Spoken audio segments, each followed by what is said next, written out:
Shalom, peuple béni et précieux de Dieu. C'est encore une grâce que nous nous retrouvions aujourd'hui, 12 juillet 2023. C'est vraiment une grâce. J'ai réalisé que nous sommes au milieu du mois, sinon on a juste dépassé un peu le milieu du mois. Nous sommes en train de tendre vers la fin du mois. Et je réalise combien Dieu est merveilleux parce que jour pour jour, chaque mercredi, nous étions là. Il a permis que nous puissions nous rassembler et il a permis que nous puissions partager la parole. En tout cas, c'est une grâce. Voilà pourquoi je lui rends honneur et gloire pour cela. En effet, dormir et se réveiller n'est pas un acquis, mais bien aimé, c'est une grâce. Si vous voulez comprendre cela, allez, faites un tour à l'hôpital ou allez à la morgue, vous allez vous rendre compte que vraiment Dieu nous a fait grâce. Il est vrai que sur la terre, on aura toujours des problèmes, on sera confronté à des problèmes, mais bien aimé, je vous assure que Dieu nous a fait et Dieu nous fait beaucoup de bien. Voilà pourquoi nous devons continuer à lui rendre grâce. Alors, ce soir, par la grâce de Dieu, nous allons partager sur connaître et expérimenter la volonté de Dieu. Connaître et expérimenter la volonté de Dieu. C'est en fait suite à notre sujet sur la prière. Donc, nous allons prendre rapidement le verset 9 de Matthieu chapitre 6. Il est écrit, je vais lire du verset 9 au verset 10. Voici donc comment vous devez prier. Notre Père qui es aux cieux, que ton nom soit sanctifié. Que ton règne vienne, que ta volonté soit faite sur la terre comme au ciel. En fait, notre verset de base, c'est le verset 10. Que ton règne vienne et que ta volonté soit faite sur la terre comme au ciel. Donc, bien aimé dans le Seigneur, il est important que lorsque nous marchions sur cette terre des hommes, pendant le temps de notre pèlerinage, que nous expérimentions la volonté de Dieu. Or, lorsque nous regardons l'Église actuelle, on croise quelquefois des chrétiens qui sont incapables de connaître la volonté de Dieu et par conséquent, il y a des gens qui vont à l'Église, qui font beaucoup de choses. Malheureusement, ces gens-là, quelquefois, continuent à pleurer alors qu'ils sont en Dieu. Simplement parce que certains vivent la volonté permissive. Quand on parle de la volonté de Dieu, il y a la volonté parfaite de Dieu et la volonté permissive. Alors, la Bible dit, je crois que c'est dans Jérémie chapitre 29, si je ne me trompe pas, si vous pouvez bien vérifier le verset avant de le partager, je crois que c'est Jérémie chapitre 29, du verset 11 au verset 13. Là-bas, le Seigneur prophétise par Jérémie en disant, « Je connais les projets que j'ai formés sur vous. Ce sont des projets de bonheur et non de malheur, afin que vous ayez de l'espérance. » Donc, bien aimé, tous les projets que Dieu a sur nous sont des projets de bonheur. Et le problème, c'est quoi? Pour expérimenter ce que Dieu a préparé pour nous, il faut bien aimer commencer par rentrer dans le plan de Dieu. Si tu ne rentres pas dans le plan de Dieu, tu ne peux pas expérimenter la volonté de Dieu. C'est très important. C'est comme aujourd'hui, je donne un exemple. Tu veux bénéficier du statut ou des avantages d'une nation. Mais tu arrives dans cette nation, on te fait comprendre que si tu veux bénéficier des avantages de cette nation-là, tu dois d'abord commencer par faire partie de cette nation. Je vais prendre un exemple simple. Actuellement, par exemple, pour tout Sud-Africain, l'hôpital est gratuit. C'est-à-dire, de la consultation jusqu'à la pharmacie, quels que soient les examens que vous allez faire, c'est totalement gratuit pour tout Sud-Africain. Maintenant, il y a ce qu'on appelle des expatriés qui arrivent là-bas. Si tu veux bénéficier des avantages de cette nation-là, il faut commencer par changer de nationalité. Si tu changes de nationalité, tu obtiens la nationalité, tu peux en effet bénéficier des avantages de cette nation. C'est comme ça aussi bien aimé dans le royaume des cieux. Aujourd'hui, la parole de Dieu est devenue comme un slogan. Certains versets sont devenus comme des slogans et les gens citent des paroles en l'air sans connaître leur profondeur et du coup, ils ont comme l'impression que ce que la Bible dit n'est pas vrai. Bien aimé, Dieu est vrai, sa parole est vraie. Le problème est que nous n'expérimentons pas la volonté de Dieu simplement parce que nous ne sommes pas en Dieu. Je veux prendre un verset que les gens aiment bien citer, mais souvent, les versets sont cités soit hors contexte ou soit cités à moitié. Prenons d'abord Ésaïe chapitre, Ésaïe 54, merci. À partir du verset 16, je veux lire du verset 16 au verset 17. Écoutez bien le contexte. La Bible dit ceci. Voici, j'ai créé l'ouvrier qui souffle sur le charbon au feu et qui fabrique une arme avec son travail. Mais j'ai créé aussi le destructeur pour la briser. Écoutez bien le verset 17. Toute arme forgée contre toi sera sans effet. Et toute langue qui s'élèvera en justice contre toi, tu l'as condamnée. Écoutez bien la fin. Tel est l'héritage des serviteurs de l'Éternel. Tel est le salut qui leur viendra de moi. Bien aimé, ce n'est pas l'héritage de tout le monde. Ceci appartient aux serviteurs de l'Éternel. Et les serviteurs de l'Éternel ici, ce ne sont pas des prédicateurs, mais toute personne qui a donné sa vie au Seigneur Jésus-Christ. Toute personne qui marche qui marche en Dieu. C'est celui-là qui est serviteur de l'Éternel. Mais si toi, tu n'es pas serviteur de l'Éternel, tu n'as pas donné ta vie au Seigneur, tu ne marches pas selon ses voies, bien aimé, cette promesse-là n'est pas pour toi. Cette promesse, c'est pour ceux-là qui marchent en Dieu. C'est très important. Je vais encore prendre un autre passage. Maintenant, dans le livre d'Éphésiens, dans le Nouveau Testament, prenez avec moi Éphésiens chapitre 2, le verset 10. Éphésiens chapitre 2, le verset 10. Voici ce que dit la parole de Dieu. Car nous sommes son ouvrage, ayant été créés en Jésus-Christ pour les bonnes œuvres que Dieu a préparées d'avance afin que nous les pratiquions. Vous voyez? Il y a un avenir que Dieu a préparé. Il y a des projets que Dieu a préparés. Seulement, pour entrer dans ces projets-là, il faut être créé en Jésus-Christ. Si tu ne rentres pas en Christ, tu ne peux pas vivre ce que Dieu avait préparé d'avance. C'est très important. Nous avons été prédestinés. Mais pour vivre et expérimenter sa prédestination avec Dieu, il faut commencer par se laisser créer par Jésus-Christ. En effet, la création en Christ, bien aimé, c'est la deuxième création qu'on appelle la nouvelle naissance. Voilà. Si tu n'es pas né de nouveau, bien aimé dans le Seigneur, on ne peut pas parler de la vie chrétienne. On parle de la vie chrétienne lorsqu'il y a une naissance chrétienne. Voilà pourquoi Jésus a dit à Nicodème, si tu ne nais d'eau et d'esprit, tu ne peux pas, d'abord il a parlé de voir le royaume, ensuite d'entrer dans le royaume. Tu veux vivre le royaume, frère? Tu veux vivre le royaume?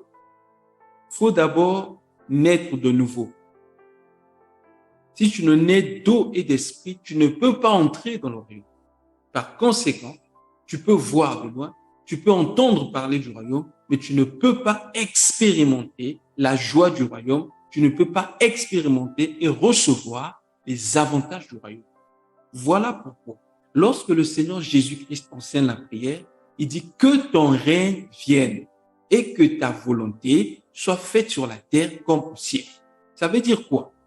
Pour expérimenter la volonté de Dieu, il faut d'abord que le règne de Dieu vienne. Si Dieu ne règne pas dans ta vie, tu ne peux pas expérimenter la volonté de Dieu. C'est très important. Alors, comment faire pour que Dieu puisse régner dans notre vie? Allons un peu dans le livre de la Genèse. Dans Genèse, dans l'histoire de Joseph, il y a un type classique ici qui peut nous expliquer un peu ce que c'est le règne de Dieu. Regardez. Prenez avec moi Genèse chapitre 39. Ici, Joseph se trouve dans la maison de Potiphar. Genèse chapitre 39, je vais lire du verset 1er jusqu'au verset 6. La Bible dit ceci. Jusqu'au verset 5. On fit descendre Joseph en Égypte, et Potiphar, officier de Pharaon, chef de la garde des gardes égyptiens, l'Égyptien, l'acheta des Ismaélites qu'il y avait fait descendre. L'Éternel fut avec lui, et la prospérité l'accompagna. Il habitait dans la maison de son maître, l'Égyptien. Son maître vit que l'Éternel était avec lui et que l'Éternel faisait prospérer entre ses mains tout ce qu'il entreprenait. Joseph trouva grâce aux yeux de son maître, qu'il employa à son service, l'établit sur sa maison et lui confia tout ce qu'il possédait. Dès que Potiphar lui établit sur sa maison et sur tout ce qu'il possédait, l'Éternel bénit l'Égyptien à cause de Joseph. Et la bénédiction de l'Éternel fut sur tout ce qui lui appartenait, soit à la maison, soit au champ. Bien aimé dans le Seigneur. La première dimension de l'abandon de Potiphar à Joseph, la Bible dit qu'il lui confia ce qu'il possédait. Donc, il avait établi d'abord sur sa maison. Voyez? Il l'employa à son service. Donc, Joseph, ici, bien aimé, c'est l'image de Christ. Potiphar, c'est toi et moi. Le Christ, dans notre vie, c'est un simple serviteur ou bien aimé, il est Seigneur. Parce qu'aujourd'hui, plusieurs personnes s'approchent de lui seulement quand elles ont des problèmes. C'est quand elles ont des problèmes qu'elles s'approchent de Christ. C'est quand elles ont des problèmes qu'elles invoquent le Christ. Non, bien aimé dans le Seigneur. Potiphar avait employé Joseph comme serviteur. Mais quand il avait employé Joseph comme serviteur, la bénédiction ne s'arrêtait que bien aimé autour de lui. Et la Bible dit, lorsque Potiphar l'éleva et le plaça au-dessus de toute sa maison, lorsqu'il lui confia toutes choses, le verset 6, il abandonna aux mains de Joseph tout ce qui lui appartenait et il n'y avait d'autre soin que celui de prendre sa nourriture. Et bien aimé, lorsqu'il a tout confié à Joseph, la Bible dit, Potiphar a expérimenté la bénédiction, non seulement dans la maison, mais encore dans les champs. Dans la maison représente bien aimé notre vie intérieure. Les champs représentent la vie extérieure, c'est-à-dire notre vie à l'extérieur. Si nous voulons expérimenter la volonté de Dieu dans notre cœur et dans nos affaires, dans notre vie extérieure, nous devons lui laisser toutes choses entre ses mains. Nous devons lui laisser, bien aimé, être Seigneur. Nous devons laisser le Seigneur être Seigneur de notre vie, intérieure comme extérieure. Il doit dominer sur tout. Il ne doit pas seulement être un serviteur. Aujourd'hui, plusieurs personnes considèrent Dieu comme un serviteur, comme je disais. Ils considèrent Dieu comme une carte monétique qu'ils utilisent seulement lorsqu'ils ont besoin de faire des courses. Dieu n'est pas un garçon de Dieu fait ceci pour moi, Dieu court par là, Dieu revient ceci. Non, bien aimé de Dieu. Il est d'abord notre Seigneur. C'est vrai qu'il nous a sauvés, mais il doit être notre Seigneur si nous voulons, bien aimer, expérimenter sa gloire, si nous voulons expérimenter sa volonté dans notre vie. Et vous verrez que, bien aimé, si nous lui remettons tout ce que nous sommes, tout ce que nous avons, tout ce que nous possédons, bien aimé, nous n'allons manquer de rien. C'est très important de comprendre ça. Alors, prenons encore un autre passage de Romains chapitre 12. Dans Romains 12, l'apôtre Paul nous parle aussi de l'abandon total entre les mains de Dieu et la connaissance de sa volonté. Regardez, Romains chapitre 12, et nous allons lire le verset 1 à 2. Je vous exhorte donc, frères, par les compassions de Dieu, à offrir vos corps comme un sacrifice vivant, saint, agréable à Dieu, ce qui sera de votre part un culte raisonnable. Écoutez le verset 2. Ne vous conformez pas au siècle présent, mais soyez transformés par le renouvellement de l'intelligence, afin que vous discerniez quelle est la volonté de Dieu, ce qui est bon, agréable et parfait. Vous voyez? Avant de connaître la volonté de Dieu, il faut d'abord commencer par s'offrir à Dieu comme un sacrifice vivant. Plusieurs ne connaissent pas la volonté de Dieu aujourd'hui parce qu'ils n'ont pas offert à Dieu leur vie comme un sacrifice. Dieu ne règne pas dans leur vie. Si tu veux connaître la volonté de Dieu, si tu veux que la volonté de Dieu s'accomplisse dans ta vie, si tu veux que, bien-aimé dans le Seigneur, ce qui a été arrêté dans les cieux, que ce qu'il a préparé pour nous, ces projets de bonheur pour nous, s'accomplissent dans notre vie, nous devons, bien-aimé dans le Seigneur, commencer d'abord par offrir à Dieu nos vies comme un sacrifice vivant. Ça, c'est bien aimé le processus de la repentance, le processus de la conversion. Lorsque tu dis non à toi-même, lorsque toi, tu cesses de régner afin que Dieu règne. Aussi longtemps que tu vas régner, Dieu ne régnera pas. Dieu va commencer à régner dans ta vie lorsque, bien aimé dans le Seigneur, tu vas arrêter de régner. Qu'est-ce que je vais parler de? Lorsque je parle de règne, qu'est-ce que je veux dire? Lorsque tu prends tes décisions toi-même, tu fais ce que tu veux, tu fais tout ce qui te semble bon, tout ce qui vient dans ta tête, tu le fais, sans demander la volonté de Dieu, sans bien aimer dans le Seigneur, regarder à ce qui est écrit dans la parole, sans bien aimer te demander est-ce que cela plaît à Dieu. Tu veux te faire plaisir ou faire plaisir aux hommes, bien aimé dans le Seigneur. Ça veut dire que c'est toi qui règnes. Et il te sera difficile de connaître la volonté de Dieu. Une fois de plus, si nous voulons connaître la volonté de Dieu, nous devons mettre de côté notre volonté. Nous ne devons pas régner. Voilà pourquoi, lorsque nous voulons faire un choix, on peut par exemple demander à Dieu entre X et Y, qu'est-ce que je dois prendre? Mais tu ne dois pas avoir déjà, bien aimé, des penchants sur quelque chose. Si tu as déjà des penchants, il te sera difficile de choisir ce que Dieu choisit pour toi.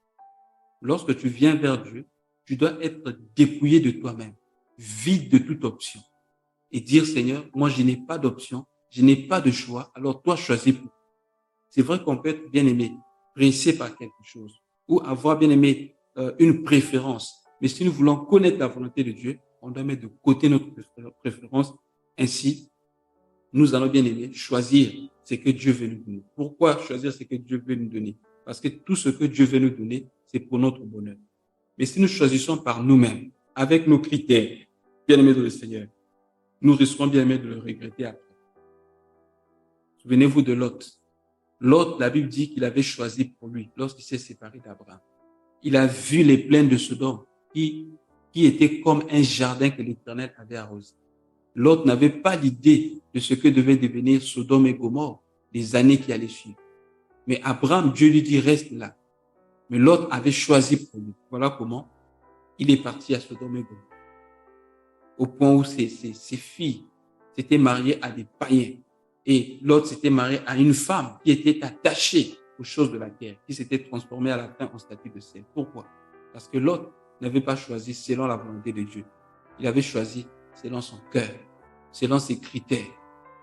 Beaucoup de gens aujourd'hui, surtout dans le domaine des couples, les gens choisissent en fonction de ce qui frappe aux yeux. Attirés par l'argent, attirés par la beauté extérieure, sans même demander la volonté de Dieu sur quelque chose. Mais souvent, on a déjà choisi et on veut que Dieu approuve notre volonté. Voilà comment, après le mariage, les gens souffrent. Soit ils divorcent, soit ils continuent à souffrir et ils font semblant comme si tout allait bien alors que les choses ne vont pas. Pourquoi? Parce que dès le départ, Dieu n'était pas dans ce que nous avions commencé. Souvent, nous commençons nous-mêmes, nous choisissons. Après, nous disons, Dieu vient bénir. Viens pour bénir ce que moi j'ai choisi. Non, Dieu bénit ce que lui il a initié. Voilà pourquoi Dieu doit être le tout de notre vie. Et c'est pour ce faire, nous devons mettre de côté notre propre volonté, nos propres choix, afin, bien aimé, que Dieu nous révèle son choix. Ainsi, bien aimé, que cela soit la prière de tous les jours. Que ton règne vienne et que ta volonté soit faite sur la terre comme au ciel. Pour ce soir, on va s'arrêter là. Que Dieu nous aide. Amen.